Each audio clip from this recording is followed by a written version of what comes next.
Every law in New South Wales is created here in this building, your state parliament.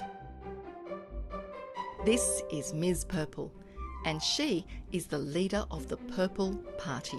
Hello! The Purple Party are currently the government because they have a majority in the Legislative Assembly, also known as the lower house. That's the green room over here. This makes Ms. Purple the Premier. Ms. Purple has had many discussions with the public about how students need more time in the classroom to improve their literacy and numeracy. Ms. Purple has an idea: to introduce a new law to help students increase their literacy and numeracy skills.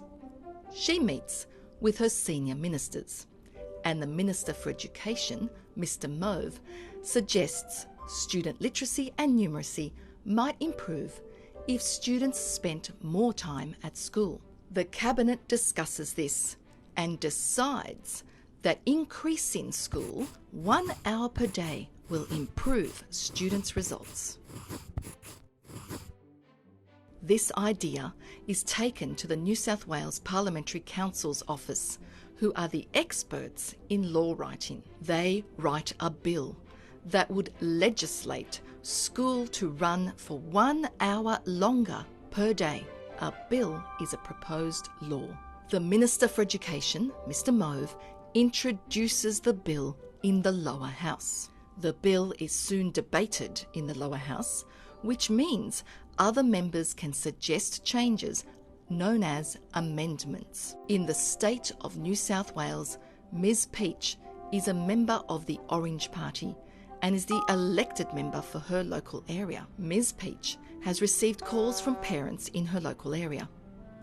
They say that their children won't be able to do after-school activities like playing with their friends, learning the guitar, or cricket practice if they have to stay at school 1 hour longer.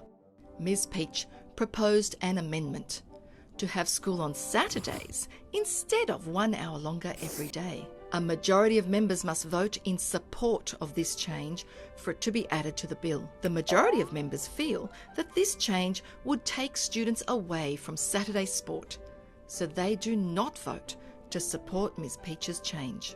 A majority of members agree with Mr. Mauve's proposed law, and so the bill has passed the lower house. The bill must also pass through the upper house, or the Legislative Council, to become a law. In the state of New South Wales, Mr. Mustard is a member of the Yellow Party. Members in the upper house represent the whole state, not just one area. Mr. Mustard thinks that 1 hour every day is too much and will take students away from after-school activities. To strike a balance, he proposes an amendment with longer days on Monday and Tuesday only, leaving students free to visit their friends or play sport on Wednesday, Thursday and Friday. A majority of members must vote in support of this change for it to be added to the bill. A majority of members think this is a good balance and vote in support of Mr. Mustard's change. A majority of members support this proposed law with the change Mr. Mustard has made. It now must return to the lower house for them to consider Mr. Mustard's amendment. The government thinks Mr. Mustard's change is a good balance for students. The government members, as well as some from other parties, vote. I support the new version of this bill. The bill has now passed both houses of Parliament. It now needs to be assented to by the Governor of New South Wales to officially become a law. The bill travels to the Governor's residence, Government House.